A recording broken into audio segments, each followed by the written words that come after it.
Estamos de volta aqui, ó, Padre Márcio Tadeu, aqui, ó, olha que alegria aqui, ó, o Padre Márcio Tadeu. Eu só lembrando, Padre Márcio Tadeu, quero lembrar que daqui uns dias, em fevereiro, nós vamos estrear um programa... Que é o dia 4. Parece que é o dia... Ele falou, não fala o dia. Não pode contar pra ninguém. Não pode contar pra ninguém. Dia 4 tem um programa maravilhoso, um programa maravilhoso do Padre Márcio Tadeu, né? Vida em Oração. Vida em Oração, olha que bonito, 11h30 da noite. E é mais um projeto do Juntos pela Vida. Juntos pela Vida, olha que bonito. Todo mundo tem que ligar. Olha aí que beleza. Ficar bem telefone. 0 operadora 11 4200 8080. 8080. Então ela estreia esse programa lindo, Vida em Oração, com o Padre Márcio Tadeu, segunda a sexta, às 11h30 da noite. Olha que bonito a gente, de noite, ter um momento de oração, um momento de reflexão, muito importante mesmo, muito bom. E o Padre Márcio está toda segunda-feira rezando a missa pra gente, direto do Santuário da Vida, lá em Rio Preto, né? São José do Rio Preto. E o Santuário da Vida é o grande coração da Rede Vida, né?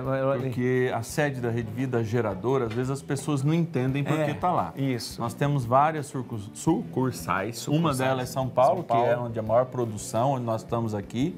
Mas lá é o grande coração. Todas as imagens são direcionadas lá para São José do Rio Preto. E lá sai... Passam do lado do santuário e são jogadas para o satélite para distribuir para o Brasil e para o mundo. Olha que bonito. E é bonito, lá, quem já foi à Rede Vida lá em Rio Preto vai perceber que no meio da Rede Vida, eu acho bonito isso, Sim. No meio da Rede Vida tem o quê? Tem o santuário. É bonito, santuário. Por isso que é o coração mesmo. Coração. Então, olha, você tem toda a construção, estúdio de cá, estúdio ali, aquela coisa toda, mas no meio está o santuário. Ou seja, então a bênção sai daqui de São Paulo, passa lá, passa e vai para sua casa. Pega a força do Santíssimo e vai chegando até a sua casa.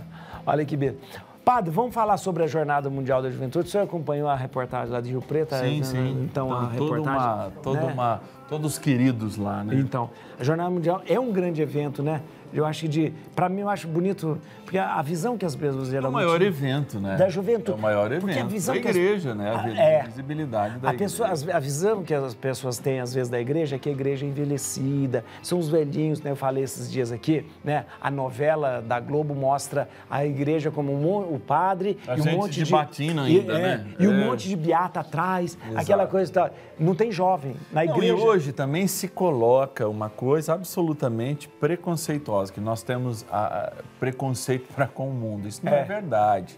Nós estamos anunciando a verdade de nosso Senhor Jesus Cristo.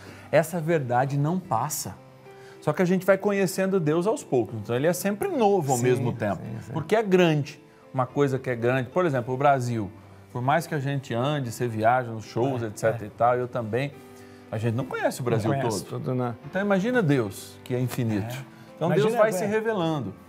E a igreja é muito viva através da sua juventude. Claro que lá na nossa comunidade, desde o meu tempo, de moleque, deve no teu tempo de moleque, nas Minas Gerais. É verdade. Tinha o papel da gente, claro que precisa de um protagonismo dos jovens maior na igreja, mas quando a gente abre espaço para o jovem exercer o seu protagonismo, nossas igrejas ficam cheias de jovens. Sim.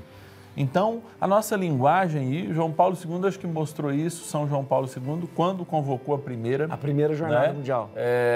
Hoje, nós continuamos celebrando isso com Francisco e vamos por muitos anos e muitos, para a eternidade, celebrar que a igreja é jovem, que o jovem que peregrina nos caminhos do Senhor vai conhecer culturas totalmente diferentes, viver aquilo que nós vivemos na segunda leitura do domingo, na pluralidade de dons da igreja, porque não é ser igual. Justamente, né? Não, essa coisa de... é tudo a mesma coisa, não é. Né? A riqueza da igreja é justamente essa diferença, né? A diferença dos 12, né?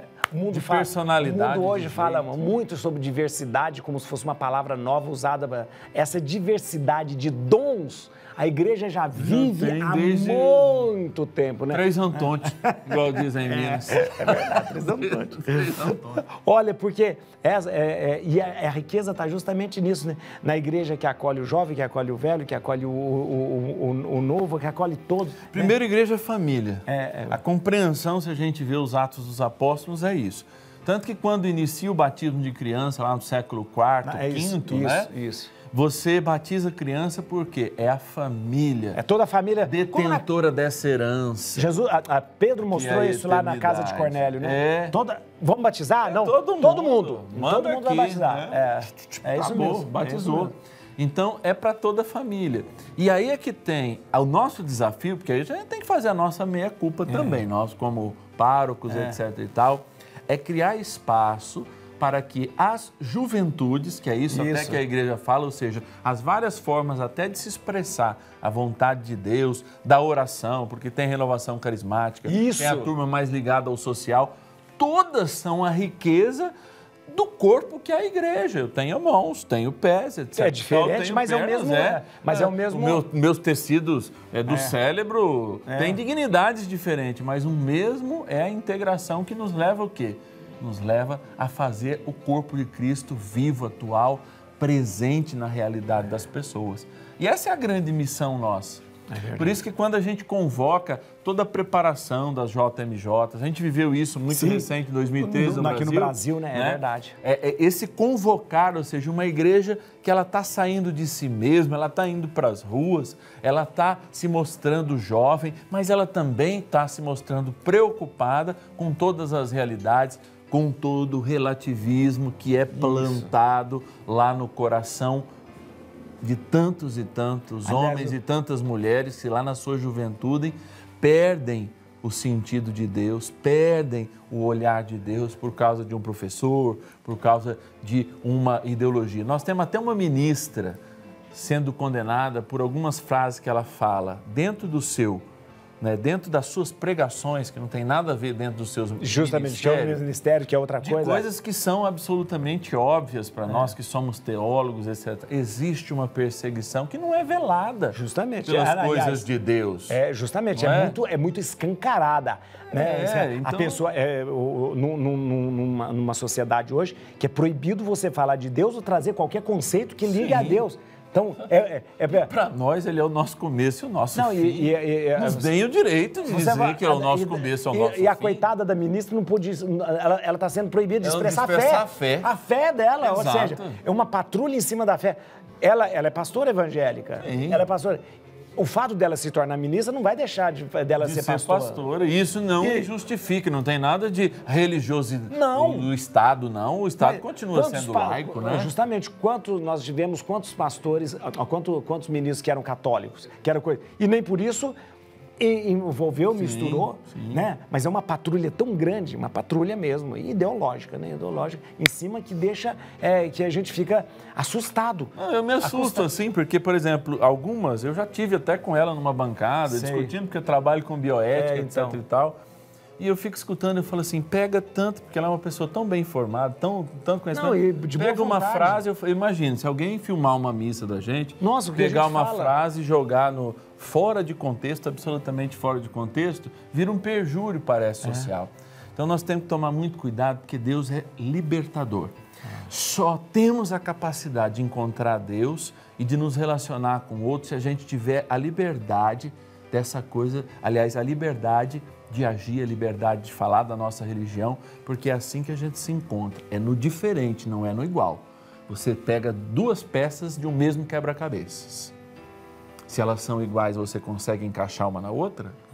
Diversidade, aceitar o diferente e viver de acordo com o diferente. Só que ela tem os lugares certos de se encaixar. Quem tem ouvidos, ouça. Gente, eu vou falar uma coisa, não é de bajulando você, não. Você é tão inteligente, tão claro, é impressionante. Um monte de coisa você falou, e depois eu vou falar um monte de coisa aí. E nem dou a fonte.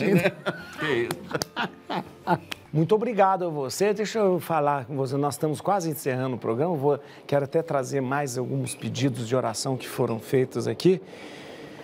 E eu sei o quanto olha aqui, boa tarde, Padre Juarez, peço oração para mim, Maria Inês, para o meu marido Francisco, afilhados e meu sobrinho e família. Rezaremos por toda a sua família, pode ter certeza. Boa tarde, Padre Juarez, eu moro em Goiânia, hoje é o dia do meu aniversário. Queria pedir uma proteção, uma oração para minha família. Me dê sua bênção, Padre. Deus abençoe. Você só não colocou o seu telefone. Desculpa, o seu telefone, o seu nome.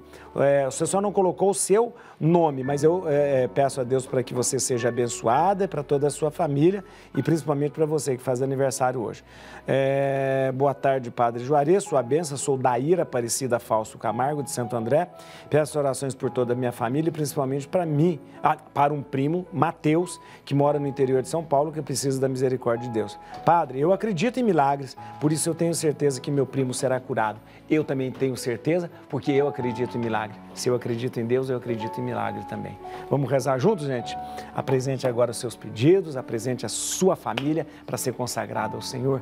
Nosso Deus, nós te pedimos e pela intercessão da Virgem Maria, pedimos agora que todos esses pedidos cheguem ao teu coração. Abençoe e santifica esta água, como abençoaste, Senhor, nossa família, a nossa casa e o nosso lar. Em nome do Pai, do Filho e do Espírito Santo.